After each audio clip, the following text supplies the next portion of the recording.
Hello, everyone, and welcome to OG Crypto and NFTs.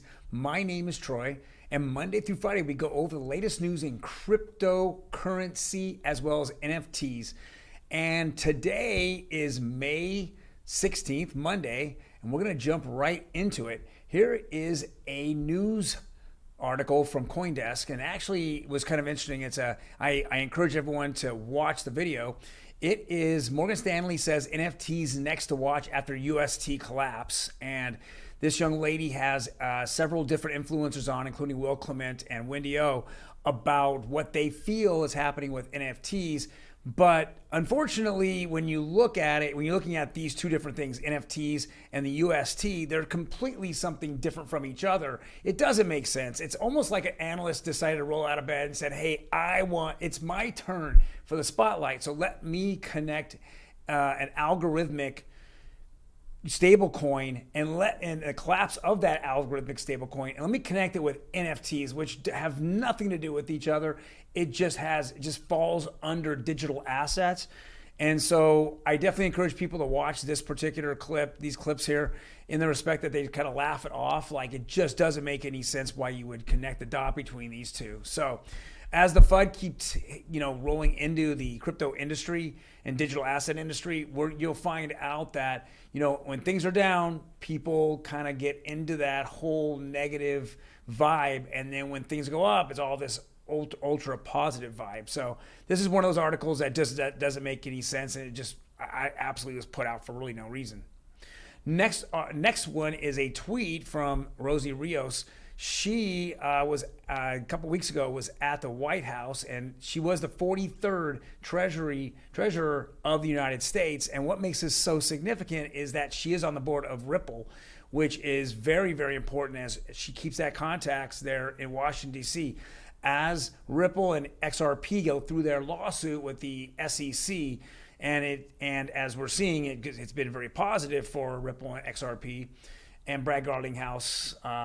It is very interesting that she's keeping all these contacts, because if this is true and she can keep that going, then we know that the second that this is over, this lawsuit's over, those contacts here in the United States, if she can connect the dots, or anyone in Ripple, Brad Garlinghouse or anyone in Ripple can connect the dots and then start looking at cross-border payments, with Ripple and other, currencies, this is going to be huge for XRP. We'll see a huge spike in just as the lawsuit ends, a huge spike in XRP, the price of XRP, and we'll probably see a huge spike when it actually gets relisted onto different exchanges. Next article here was over the weekend, the El Salvador president, Bukele, has put together, El Salvador is holding a meeting on Bitcoin with participation of 44 countries. Everyone's interested on what is happening here. We understand that, the current fiats for those countries, as well as the US dollar, the inflation just keeps blowing up. As the United States was pretty much infusing into the economy every 30 days, $240 billion. We know for a fact that by 2040, there's only 21 million Bitcoin, period, ever going to be made. Right now, it's like 18.8 or 18.9 million, and that's not counting any wallets that are in cold storage that you cannot even, they lost their keys, they lost, whatever, and it will never be recovered. So there's only going to be 21 million Bitcoin. There is no question it's a great store of value. And as we see going in the future, and this is not financial advice, we're going to see it just go up and up. In my opinion, we're going to see this go up and up and up. And I absolutely feel one day by 2030, it'll be $1 million a coin, and it will just be kind of a predominant digital gold. Next article here is record inflows into Bitcoin as safety-seeking investors buy the dip. Ethereum outflows double. So this is here's what we're seeing, and at the last article will kind of give it all the idea, the truth of what happened here. We know that Bitcoin last week, and of course cryptocurrency just took a hit, and literally if you connect the dots, it's more and more the connection is to Terra Luna. They just really messed this whole thing up. There was obviously breaches in their system, in UST, and their algorithmic stablecoin. It just was a problem. I know they were warned prior. They just ignored it. You know, Do Kwon had a big ego, didn't think anything could touch him. You know, Teflon Don, if you want to call him Teflon Doe, we'll call him Teflon Doe. I think that's actually the correct term or new terminology we should call him. Well, we saw that they had all these reserves at the time. It was reportedly about $3.5 billion of Bitcoin, and of course the Bitcoin had gone down a little bit, so there was probably about $3 billion of Bitcoin. To keep the UST peg, they just kept using and put this Bitcoin on exchanges and kept selling it. So selling pressure brought Bitcoin from 32 all the way down to 25, little over 25. It crushed it. As he built it up in the last 30 to 45 days and used as collateral against UST, it just got crushed. And the crypto markets got crushed. It was spiraling effect. Companies that held UST then dumped it. And the Bitcoin was dumped on the market, and Binance, BNB was dumped on the market. He just dumped all his reserves on the market to hold the peg. Was probably a very unintelligent thing to do, but he did it. It's over at this point. It wasn't thought through. They didn't have the emergency parachute plan in place, or plan B if we want to call it. But it wasn't smart, and it really wrecked the crypto industry last week. But we'll see. It's bounced back over the weekend and on Friday, so we'll see what happens going forward.